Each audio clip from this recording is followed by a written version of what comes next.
Hey guys, Man 945 here. Welcome back to another video.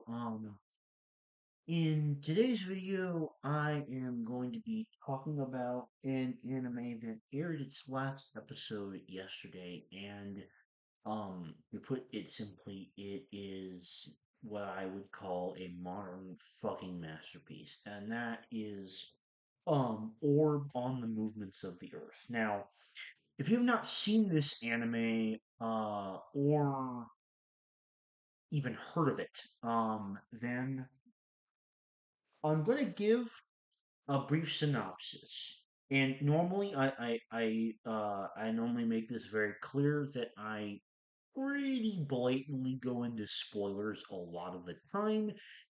However, this is going to be different for the first time in a long while. I am going to be issuing a spoiler warning. If you have not watched this show, then I encourage you. Uh, I'm not necessarily gonna be spoiling a lot of the main plot necessarily, but like I'm probably gonna talk about the characters pretty in depth in this video. So if you have not seen Orb, then stop this video right now and go and watch the show before you watch this video. Um, or if you don't care, then just stick around, I guess. I definitely have done that in the past. Um, but yeah, that's enough yapping around. So, brief synopsis for people who are curious. There's not quite the cutoff point yet. I'll announce when that is. But basically, this show is about um a kid named Rafal, who wants to study astronomy, and he discovers heliocentrism, and it's basically about the scientific debate between geo and heliocentrism, which I already find as a very, very interesting topic. Um, and um, and so that immediately kind of drew me into the show. And this is where I'm going to announce the cutoff point officially. So if you have not seen Orb, then stop this video, go and watch the show, and then come back here if you want or not. Um, now, but what kept me to stay, despite that really fascinating premise and the fact that it goes pretty freaking in depth in terms of like exploring the science and the astronomy part of it and that plot developing aspect in terms of the characters learning more about astronomy and forming this theory of heliocentrism more and more. um it kind of becomes it's a fantastic like plot device. However, it's not the best part about this show. It is a really, really good element, and it definitely is used in just the right amount of moment to carry the plot along where it is necessary. But that's not the reason that you stick around for the show. The reason you stick around for this show is the fucking brilliant character writing. Um, this anime has such brilliant characters and writing. It is incredible. Um, every every single character that is introduced in this show, every single MC, as I am going to coin it, and this is why this is why I made a cutoff point, because this is a huge spoiler. But um uh Rafal dies in episode 3, which is one of the craziest twists I've seen in a long time in an anime. And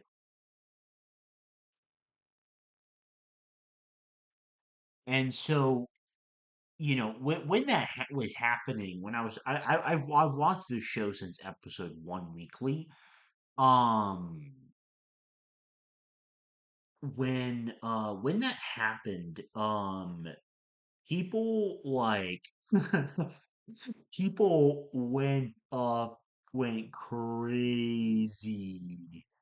It was such a crazy twist, and yet the direction by which they handled that, and kind of like this idea of transitioning between MCs or different protagonists over the course of the show as time passes is absolutely brilliant.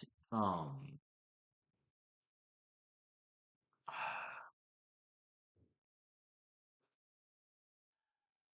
and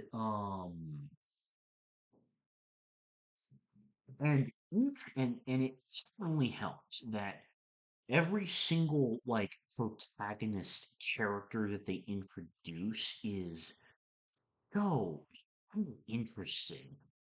Um because the thing that is extra brilliant about this show is characters will be introduced earlier on, and then once other characters have like, and they get like an initial layer of depth and understanding to them and the way that they work, and then time will pass, and said same characters will either get another arc or a new level of depth to them. Um,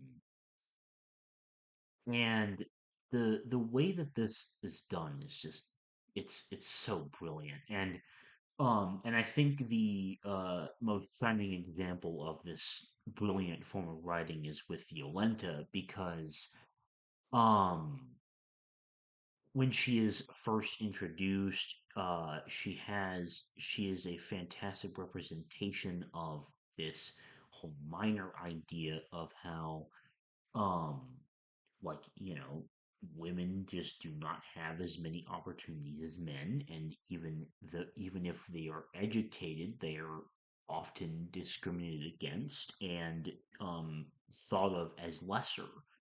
Um, which is an unfortunate thing, and yet is incredibly um true to our world as we know it today. And then when she is reintroduced later as a much older adult, you get this much, like, you learn that she is the leader of the heretic liberation front. um and so, that's a big change, and I feel like you gain a lot by learning that information, and kind of seeing her connections with Baraka, and that idea of, like, I guess, uh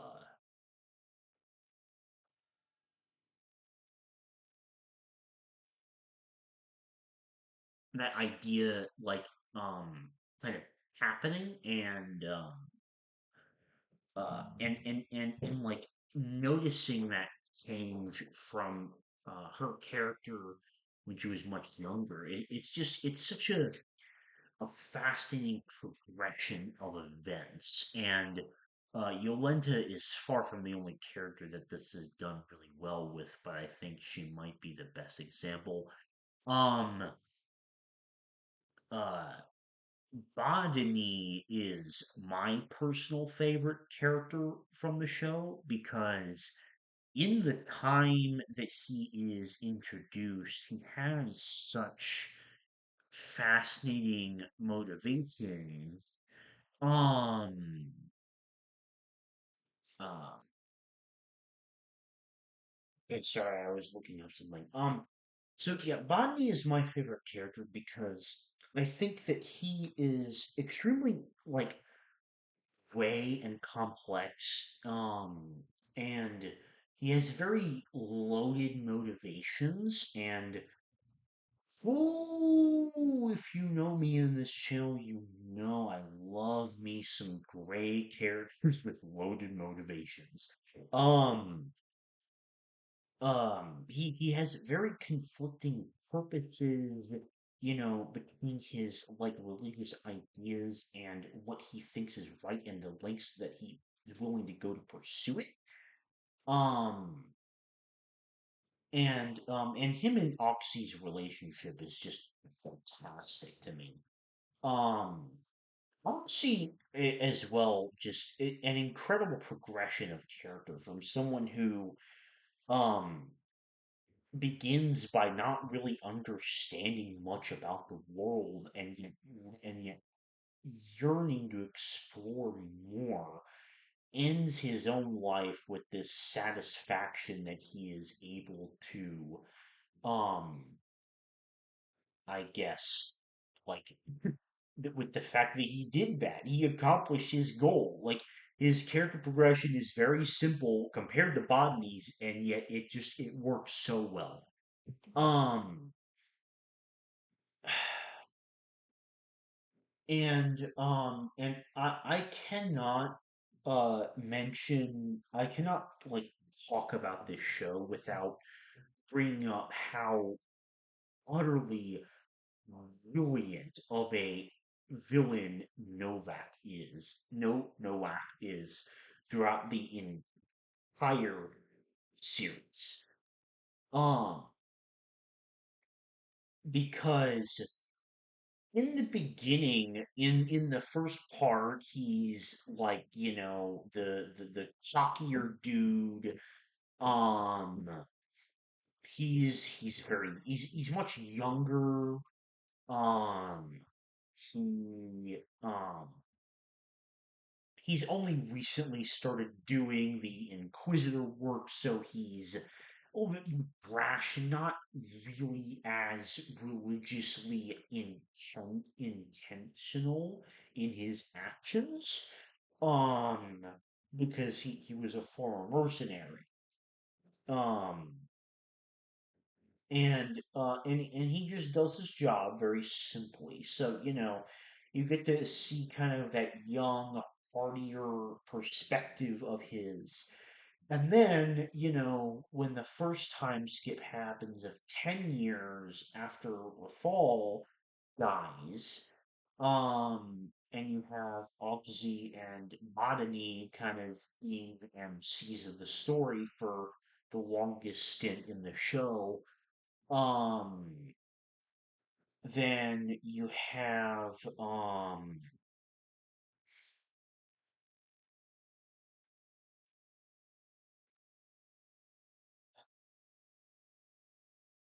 I don't have all my thoughts completely together on this, so I'm blanking a tiny bit.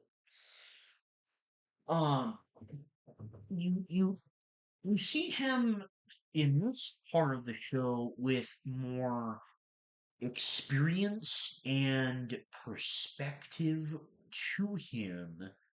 Um, and as a result of this, um, then you are once again able to see a different uh perspective, because by this point he has more experience, and he's caught a lot more heretics. His actions are much more based in his own religious beliefs now, and that's very obvious. He's also like generally like ruler in that sense. So that progression is very interesting to see, and I think it's um and I think it's very well executed. And with, and there's also this amazing conclusion where you kind of see these younger, newer Inquisitors that are under his wing while they're training, and they are learning the most, like, all the brutal, cruel methods. And I think that that progression and the comparison of that to like um to kind of how that is similar to his character in how they were kind of young, they're kind of younger, brash, kind of like he was in the first part of the show. And then now they are being exposed to this newer perspective that he has. And the fact that he will do anything and go to any length to succeed in his job, ridding heliocentrism because he is extremely passionate about his religious beliefs. And then that perspective switched the third part of the show, where you see him temporarily, well, for the most part, until he's gotten back into the business, he's very retired. He's getting drunk all the time because of the fact that his life is basically in shambles. He is a broken man in for all things considered. I think that's the best way to describe it. And I think the progression, like the this sudden jump um to that, like I absolutely love this show's approach to progression of characters where with a lot of characters, it's like this jump and then it's explained afterward. And I think that this is generally, in my opinion, a very risky idea that um doesn't always pay off in a lot of instances. However, Orb is a special case where every single character but Novak being the best case, in my opinion, of this, um, where that aspect is just done the best. It's just done so well. This idea of sudden leaps in character progression and then the explanation that follows. It's just fantastic. And so, you've seen him as a broken man, and then he's convinced to kind of get back in the game. And what I think is so brilliant about this, like, time that this happens is, um, compared to how in the second part of the show, you kind of saw how the young and brash counterparts of him to the first part were seeing this more experienced, fuller version of him. Here, it's like his counterpart from the second part of the show.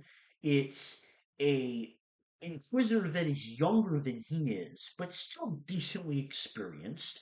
Has very, very cool methods, and you're comparing that against this version of Novak who is desperate. He is broken. He feels like a failure. Um he doesn't know what his purpose is in life, and so as a result he's just drinking his troubles away day by day.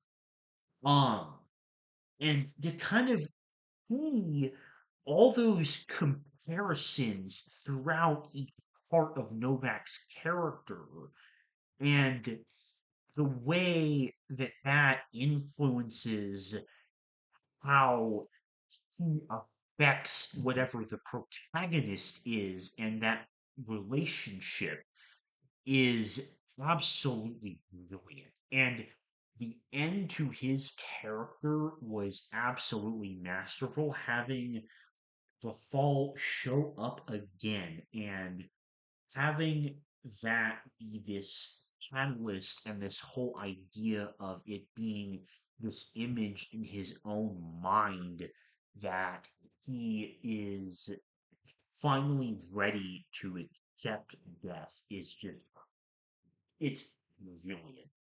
Um Novak is one of the best written villains I've seen in recent memory. And uh just absolutely incredible villain there. Um Now the last thing that I really wanted to touch on is the ending and how it kind of um surveys to the overall themes of the show. So the way the ending occurs with just with like Draka dying in episode 23, which by far that was definitely not how I thought the show uh was gonna go. Which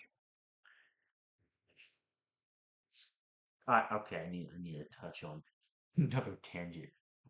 Just a tiny one though. Another reason this show is so fucking brilliant is because I literally could never predict what was going to happen next.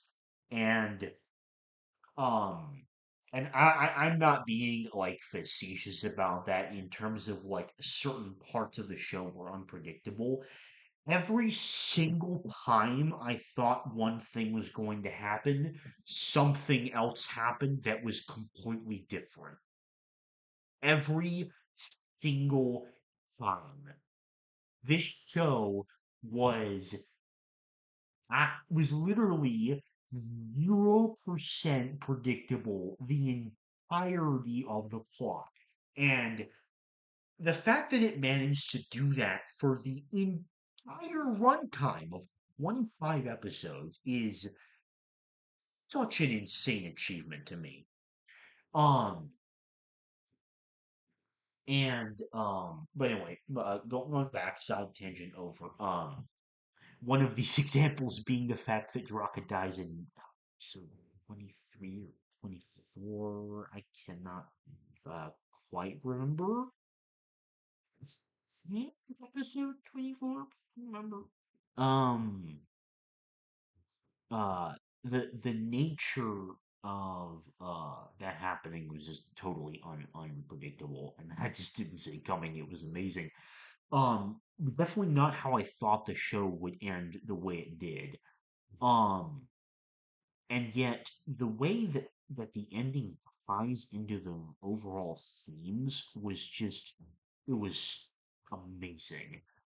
Um, this idea about like how throughout most of the show we saw the dangers of the pursuit of knowledge going to one extreme.